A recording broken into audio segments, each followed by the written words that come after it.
Bien, buen día. Bienvenidos a este curso de conceptos básicos de electricidad del tecnólogo en gestión eficiente de la energía. Vamos a dar continuidad al tema que veníamos hablando de inductores o bobinas en serie. Entonces, primero nos envía a las bobinas. Miramos ese arreglo de bobinas en serie, recuerdo, consecutiva, es decir, una bobina después de la otra. Aquí está L1, L2, L3 y podría decirse que la sumatoria de esas tres bobinas es la bobina total. Entonces, de esa situación es que vemos que los valores de cada una de las inductancias individuales, pues me da la inductancia total. Y eso se aplicaría hasta, digamos que hasta una bobina última que hubiera. Entonces, por eso, pues, normalmente la generalización que se nos muestra ahí. ¿Listo? Normalmente también le dicen que son componentes pasivos, ¿no? Aquí entonces podemos observar las mismas inductores o bobinas, pero serían en paralelo. Entonces, el tipo de conexión no es una consecutiva de la otra, sino pues se une una y ese tiene un punto de conexión. Ese punto de conexión es común para la otra bobina y para la otra bobina y así sucesivamente hasta llegar, digamos, hasta una última bobina. En este caso, pues si tengo el paralelo de dos, pues sí cumpliría lo mismo que habíamos hablado anteriormente con el concepto del producto sobre la suma, pero si tengo muchas más bobinas o mayores a dos, pues lo que vamos a hacer es el inverso de la bobina total, que es igual al inverso de la sumatoria de las bobinas. Y ahí estaría, digamos que el concepto de qué sería la bobina total. Bueno, aquí tenemos entonces la parte de la reactancia. Y de una vez me hablan pues de la capacitancia, ¿cierto? Entonces, básicamente lo que tenemos en un capacitor son dos placas de diferente electronegatividad y voy a tratar de tener un material entre esas placas. Ese material se supone que es un material pues que me va a permitir, digamos que, una especie de aislación. Sin embargo, pues dependiendo de la cantidad de tensión que se vincule a esas placas, pues un electrón pasará de una de las placas a un espacio eh, de la otra placa. ¿Mm? Aquí me hablan, pues, digamos que hay una relación entre la tensión, el voltaje y las placas de un capacitor y la carga eléctrica que se puede acumular en este. Entonces, como ustedes pueden ver, esa relación de capacitancia es la carga eléctrica almacenada sobre la diferencia de potencial o tensión medida en voltios. Entonces, ahí está como la fórmula para que digamos que la observemos. Normalmente los valores de esa capacitancia pues están medidos en faradios, pero como los valores dan muy pequeños, entonces se habla de microfaradios, nanofaradios y picofaradios. Bueno, aquí entonces tenemos que, digamos que el primer capacitor que se hizo se llama la botella de Leyden. Y simplemente un condensador o capacitor es un componente que acumula carga. El capacitor se construye de dos capas, usualmente metálicas, porque pues tiene que tener diferente electronegatividad, que están apartadas por un material dieléctrico o aislante, el cual puede ser aire u otro material que no permita que estas partes metálicas tengan contacto. Tiene una similitud a una batería simple. Entonces, en otros, digamos que presentaciones he hecho como esa similitud, pero el capacitor únicamente acumula energía, ya que no puede generarla. Los capacitores se miden en faradios, pudiéndose encontrar capacitores que se dan en microfaradios, picofaradios y nanofaradios. Bueno, esa información ya estaba arriba. Cabe recalcar que la capacitancia siempre será una magnitud positiva y esta depende de la contextura del condensador o capacitor, ya sea de las láminas paralelas. También depende de la forma, si es cilíndrico o esférico. Y otra variable de la que depende es del material dieléctrico que se utiliza entre las dos placas del capacitor. Entre más alta sea la constante dieléctrica del material aislante utilizado, mayor es la capacitancia. En la práctica del comportamiento eléctrico del capacitor se enuncia mediante la siguiente ecuación diferencial, la cual se obtiene derivando con respecto al tiempo la ecuación de carga. Entonces, mire que aquí tenemos ya, digamos que otra situación, ¿cierto? La corriente es la derivada de la carga con respecto al tiempo y el capacitor sería la derivada de la tensión con respecto al tiempo. Capacitancia, perdón, capacitancia. ¿Mm? Eh, Cuando de pronto podemos observar, digamos que las características geométricas de esa capacitancia, pues las características están dadas por la permitividad del material multiplicado por el área. Aquí me dice que las unidades están en metros cuadrados y dependiendo de la distancia de separación en metros. Entonces, básicamente es muy similar a lo que decíamos o se expresaba de una batería. Aquí están las aplicaciones del capacitor. Mm. Bueno, entonces hoy voy a intentar hacer, ok, un ejercicio de uso de la herramienta de lectura, pero pues simplemente señalaríamos, le daríamos clic derecho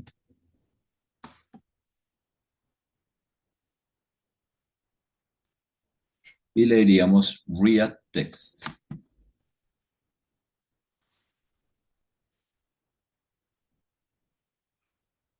Vamos a ver si la toma.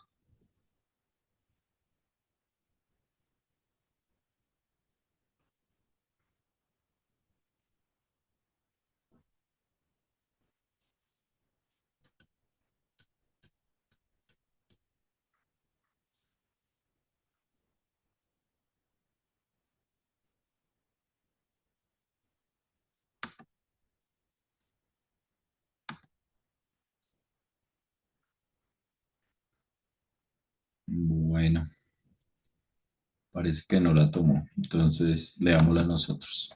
Aplicaciones de un capacitor. Descargas rápidas como un flash, en donde el capacitor se tiene que evacuar su carga a gran velocidad para generar un flash sheo necesario. Esto se logra con facilidad mediante la conexión.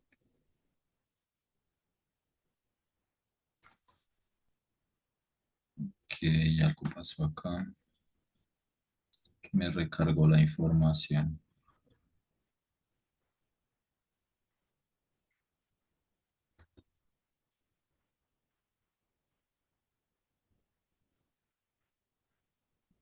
Aplicaciones de un capacitor: descargas rápidas, como un flash, en donde el capacitor se tiene que evacuar su carga a gran velocidad para generar un flasheo necesario. Esto se logra con facilidad mediante la conexión en paralelo con una resistencia de bajo ohmiaje. Para eliminar el rizado que se crea en el proceso de la rectificación de voltaje en la conversión de voltaje alterno vaca voltaje continuo o directo, obedece un capacitor. Idealmente, tiene un comportamiento como el de un cortocircuito ante una señal de corriente alterna AC y como un circuito abierto para señales de corriente continua o directa CC. Este comportamiento lo hace óptimo para aislar etapas o áreas de un circuito.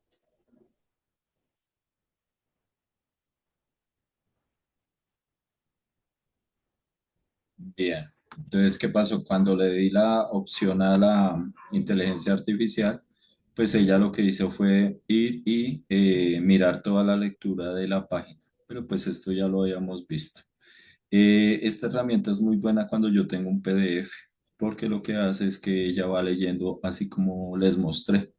Es decir, le voy seleccionando qué partes se van a leer, ¿listo? Entonces, no le pongamos problema pues como a esa situación, más bien utilicémosla cuando podamos.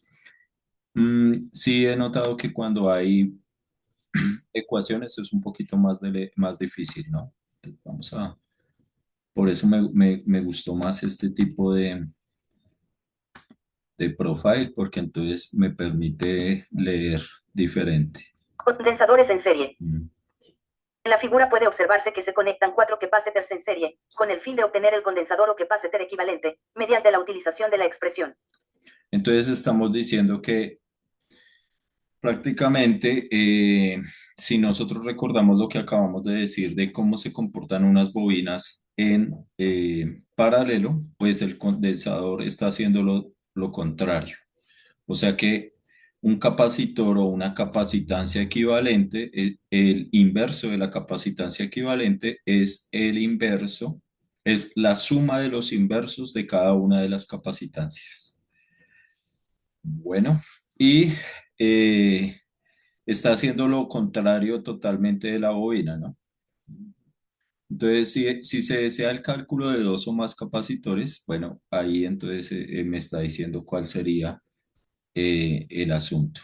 Y aquí estarían las condensaciones o capacitancias en paralelo. Mire que es exactamente lo que acabo de decir, totalmente contraria a lo que sucede en la bobina. Entonces aquí ya están en paralelo.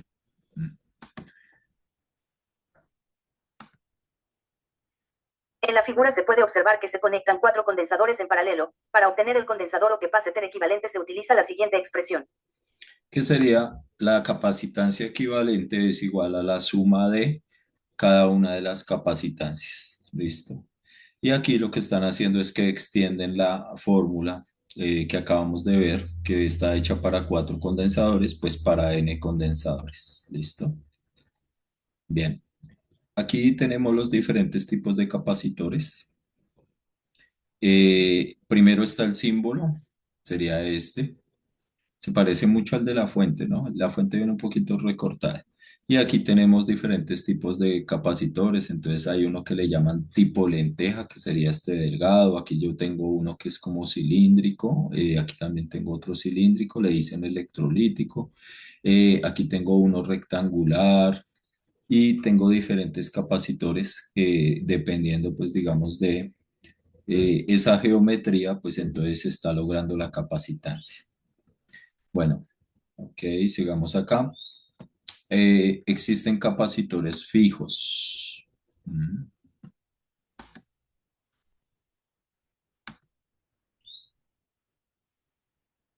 Capacitors fijos.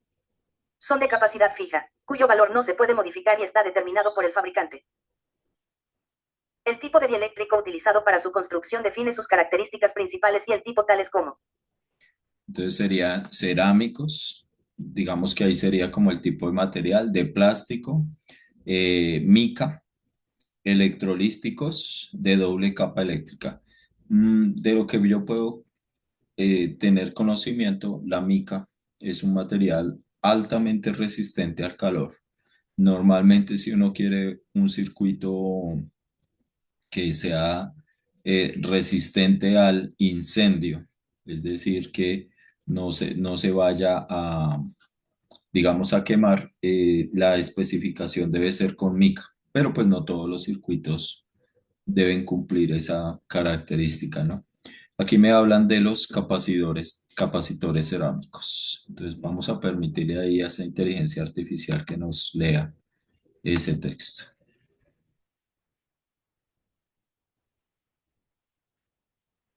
capacitors cerámicos. La cerámica creada a partir del dióxido de titanio es el dieléctrico comúnmente utilizado por estos capacitors.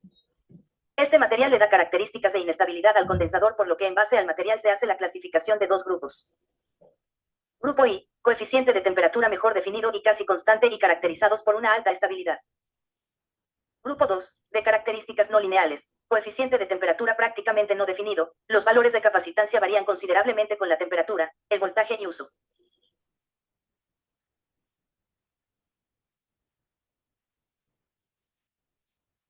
Ok.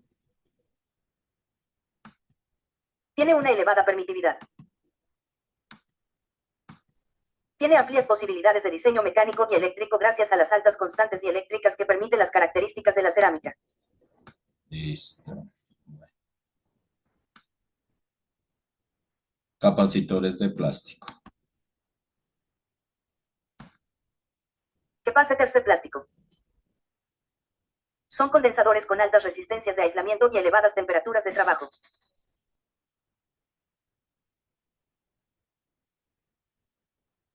Se pueden Se pueden diferenciar. diferenciar entre los de tipo K y tipo MK, el cual es determinado por el proceso de fabricación que está regido por el material utilizado para su armadura, en el caso 1 de metal y en el caso 2 metal vaporizado. Se pueden distinguir estos tipos comerciales según el dieléctrico utilizado. Bueno, entonces aquí al lado hay una tabla 9 que habla de características típicas de los capacitores. Las columnas pues nos muestran su tipo, su capacidad, su tolerancia, su tensión y la temperatura de funcionamiento, ¿cierto? Entonces, nótese, por ejemplo, que si yo estoy alrededor de 100 grados Celsius, tengo dos posibilidades y dependiendo como de la capacidad, entonces ya se me diferencia en MKT o en MKC, ¿listo? Y ahí entonces dice las capacidades en microfaradios o nanofaradios para que usted pues la tenga clara. Y aquí hay una discreción de ese tipo y me dice cada una de las siglas. Vamos a ver cómo nos va con esa lectura.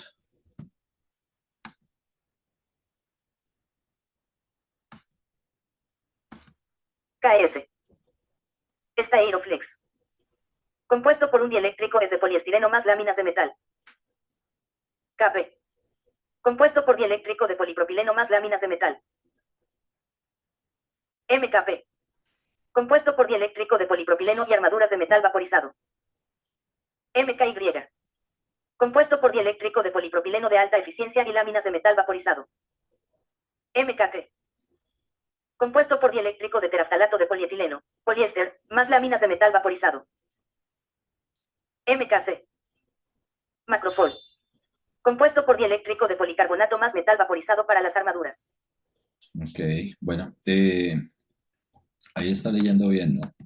Ustedes dirán, bueno, pero el profe está empecinado ahí con ese uso de la inteligencia artificial. Lo que pasa es que en la medida que existen estas herramientas, pues yo le sugiero que las utilice para que su capacidad de estudio pues aumente. ¿Listo? Las características típicas de los capacitores de plástico se relacionan a continuación.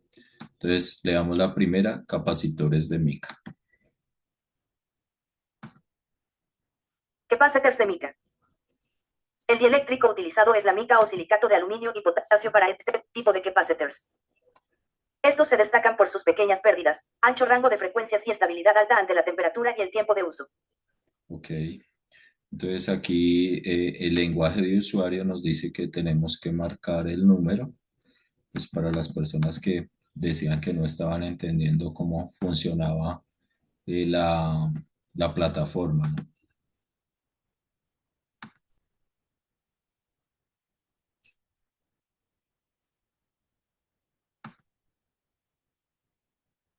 Capacitors electrolíticos capacitors donde una de las armaduras está constituida por un conductor iónico o electrolito y la otra es de metal. Son de altos valores capacitivos respecto al tamaño y regularmente vienen polarizados. Se pueden distinguir dos tipos, electrolíticos de aluminio, el electrolito de tetraborato armónico con una armadura metálica de aluminio. Electrolíticos de tántalo, son de valores capacitivos más altos respecto a los anteriores para un mismo tamaño. El dieléctrico está constituido por óxido de tántalo. Por otra parte, su costo es más elevado y las tensiones nominales que soportan son menores que los de aluminio. Ok.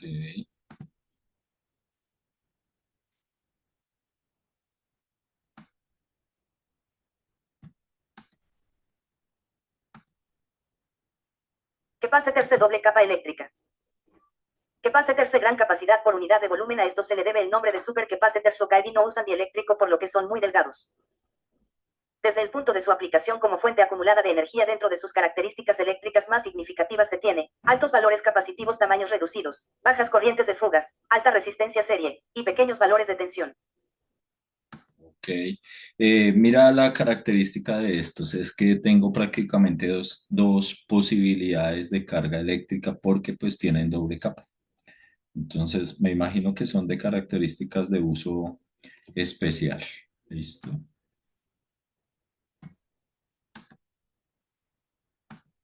Capacitores variables. Capacitors variables. Capacitors con la particularidad de poder variar su capacitancia. Hay capacitors variables cuya aplicación conlleva a variaciones de frecuencias en un circuito de manera frecuente, por ejemplo, sintonizadores, y capacitors de ajuste, comúnmente llamados trimmers, que normalmente son ajustados una sola vez en la placa para aplicaciones de reparación y puesta a punto. El desplazamiento mecánico entre las placas enfrentadas es lo que permite esta variación de la capacitancia. La forma constructiva de las placas enfrentadas es la que determina la relación con que varían su capacidad respecto al ángulo de rotación viene determinada, obedeciendo diferentes leyes de variación como la lineal, logarítmica y cuadrática corregida. Bueno, ahí lo que me están diciendo es que así como tenemos la posibilidad de una resistencia variable que normalmente la llaman reóstato, pues entonces aquí yo tengo una capacitor variable y eso me va a permitir pues poder fijar algunas de sus medidas. ¿Listo? Ahí están la situación del capacitor. Y aquí ya pasamos al tema de fuentes independientes.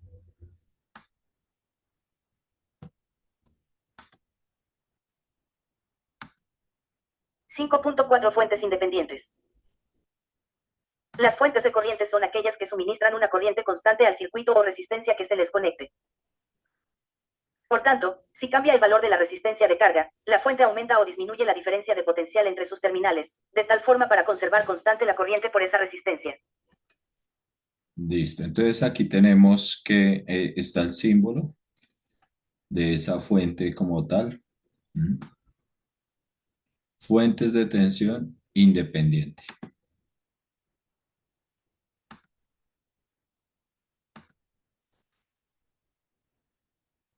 Fuentes de tensión o voltaje independientes son las fuentes de alimentación más habituales que hallamos en prácticamente la mayoría de circuitos.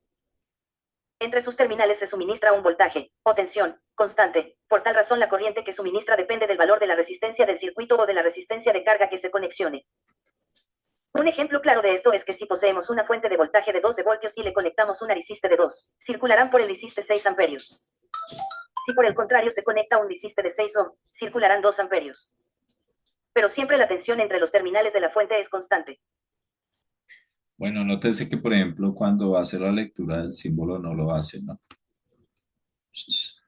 Bueno. El valor del voltaje suministrado es independiente del valor de la carga que se conecte. Las fuentes de tensión se simbolizan con dos líneas de diferente tamaño, correspondiendo la más grande al polo positivo. Entonces, esto era lo que decíamos de que la fuente de tensión tenía un símbolo muy parecido al condensador. Sin embargo, ya sabemos que negativo es como la patica corta. Bueno, aquí me dice que son dos páginas, entonces pasamos y ahí tendríamos la otra versión. Si yo pusiera a leer la inteligencia artificial solita, probablemente no haga toda esa interacción, ¿no? Hallamos en prácticamente la mayoría de circuitos.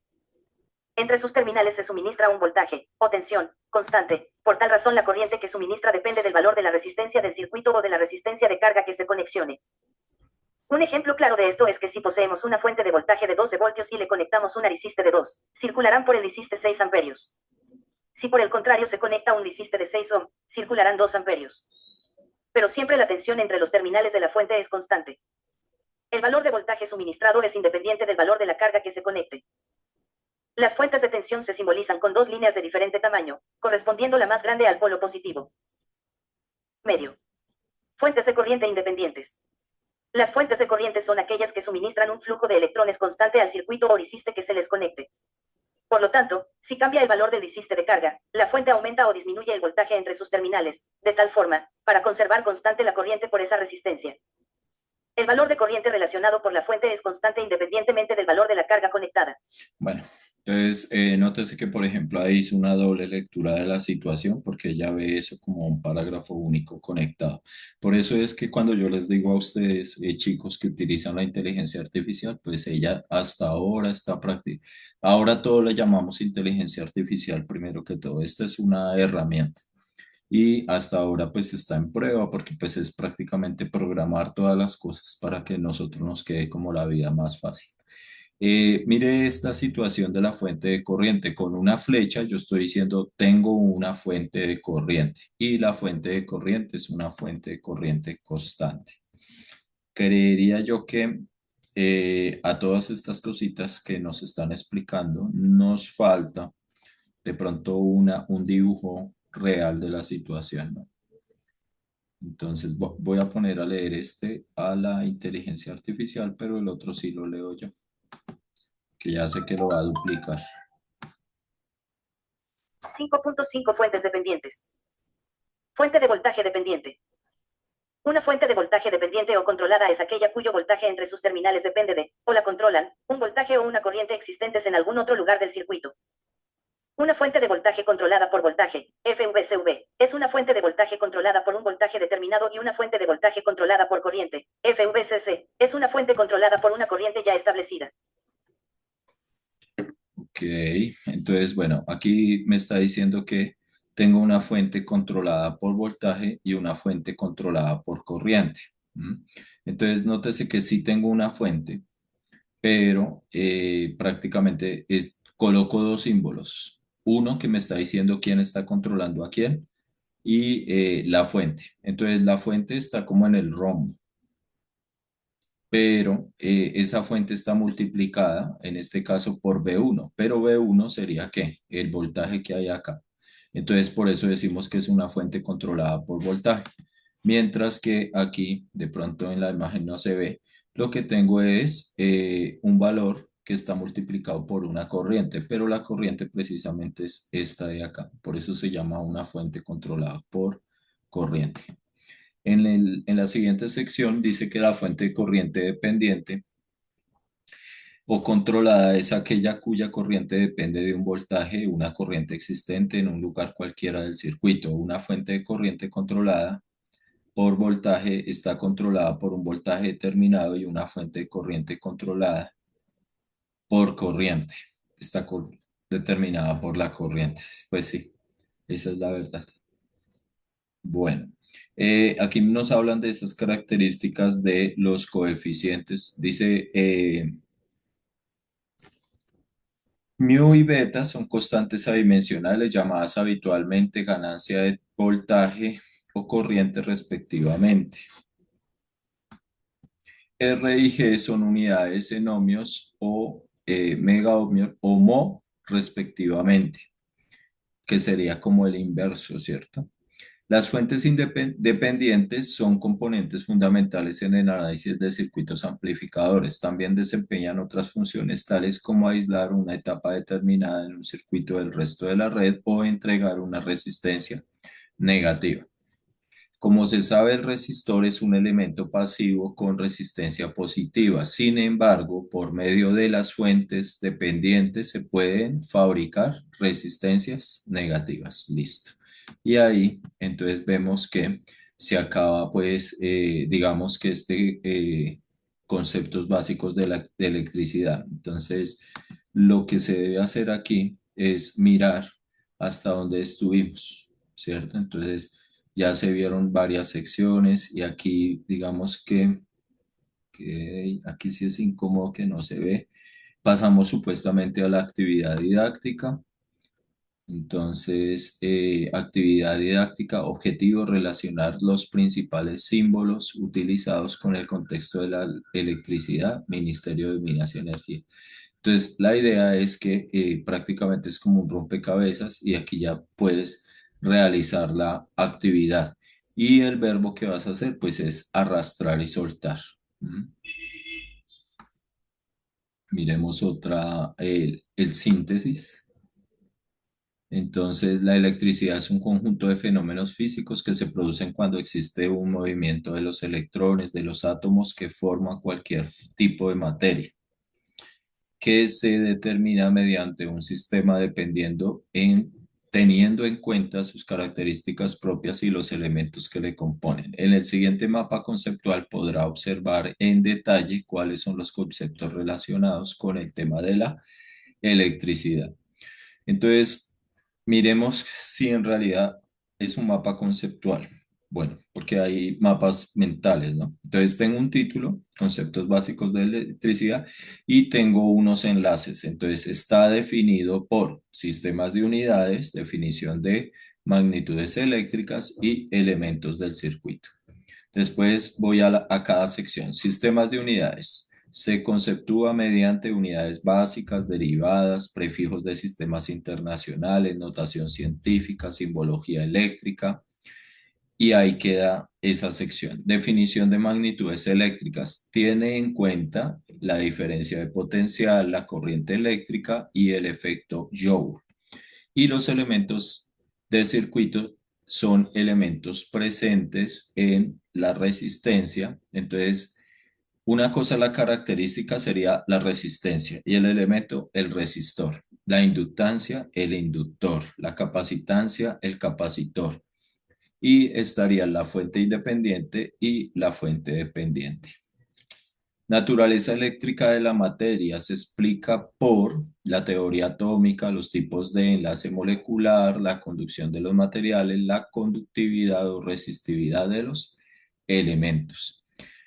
Formas de onda de energía eléctrica, la corriente continua, la corriente alterna, y me hablan de los valores medios eficaces o RMS, y ahí se acabaría pues lo que es el resumen. Ahí hay un anexo que se llama un anexo de la síntesis, que es para pasar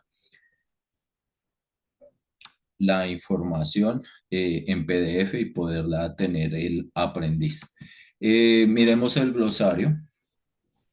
Material o sustancia que presenta una conductividad eléctrica casi nula debido a que los electrones de sus átomos están fuertemente ligados al núcleo, evitando su movimiento.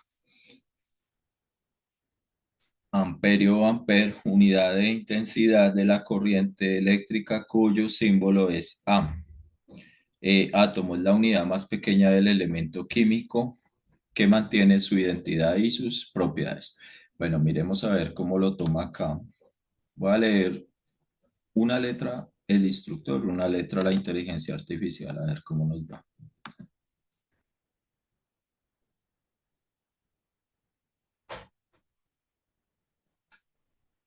Batería, fuente del voltaje que convierte energía química en energía eléctrica de corriente continua, CC. Cable.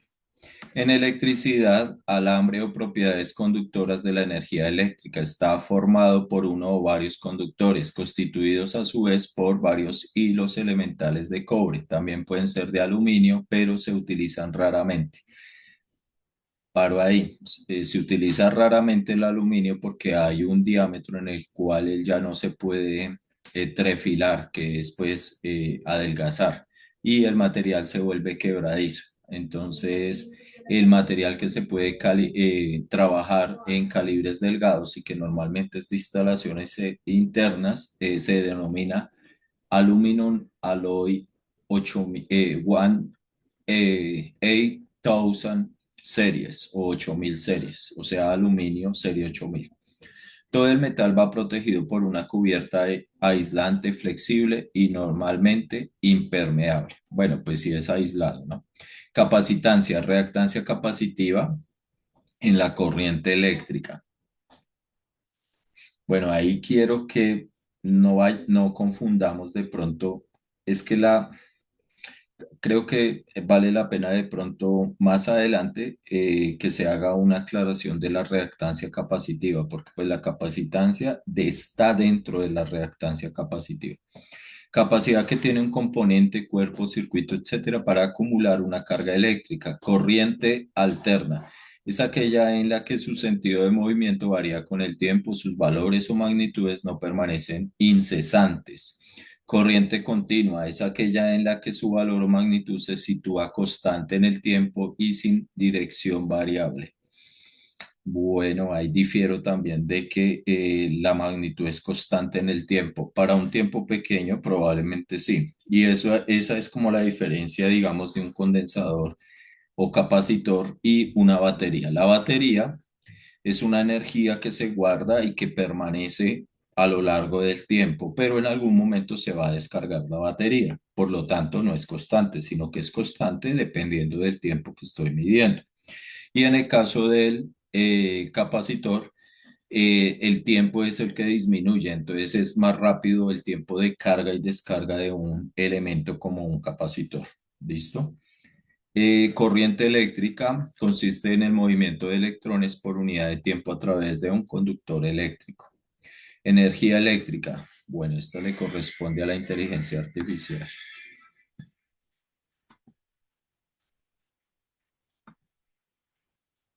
Energía eléctrica. Se define como la potencia consumida por una instalación eléctrica en un determinado tiempo. Se representa con la letra E. Naturaeduca.com. Ok, esa fue, digamos que la referencia. Importancia de la resistividad. Permite entender que los materiales nos dan mayor y menor resistencia al fluir la corriente, así también conocer el terreno adecuado para la puesta a tierra. Inductancia, reactancia inductiva. El mismo comentario que hice con capacitancia, porque pues uno cuando encuentra la reactancia capacitiva es el inverso de la frecuencia angular multiplicada por la capacitancia. Y en el caso de la inductancia es directamente proporcional a la inductancia multiplicada por la frecuencia angular, cuando hablo de reactancia inductiva. Entonces, es mejor definir muy bien la situación. Es una relación entre la cantidad de flujo magnético y la corriente que circula por el inductor o bobina. Bueno, recuérdese que un alambre enrollado en realidad sería una resistencia, digamos que en forma de bobina, pero en espiral, pero no tiene nada que ver con inductancia. Inductancia es si tengo un núcleo de material que me permita magnetismo. Entonces ahí sí podría definirse ese valor. Potencia eléctrica, volumen de energía que gasta una instalación eléctrica en la unidad de tiempo, se representa con la letra P. Resistencia eléctrica. Ah, bueno, aquí como que le quité la posibilidad a la inteligencia artificial que me colaborar. Entonces, dejémosla colaborar porque es prácticamente, Resistencia eléctrica. Es la oposición que ejercen los materiales al movimiento de la corriente eléctrica. Resistividad. Producto que da la multiplicación de la resistencia de un conductor eléctrico por el cociente que resulta de dividir la sección del cable por su longitud. bueno, es curioso que uno defina las características como una ecuación, ¿no? Pero pues básicamente a veces se nos presenta la información así. Semiconductor, cuerpo no metálico que conduce imperfectamente la electricidad y cuya resistividad disminuye al aumentar la temperatura. Y aquí tenemos pues la parte de tensión. Tensión alterna. Es aquella en la que su polaridad se modifica con el tiempo y cuya magnitud es cambiante. Tensión continua. Su polaridad no se modifica en el tiempo. Tensión o voltaje. Es una fuerza capaz de generar un flujo de electrones. Bueno, digamos que uno puede decir que la polaridad no cambia y eso es verdad. O sea, la amplitud permanece en tensión continua siempre en el semiciclo positivo.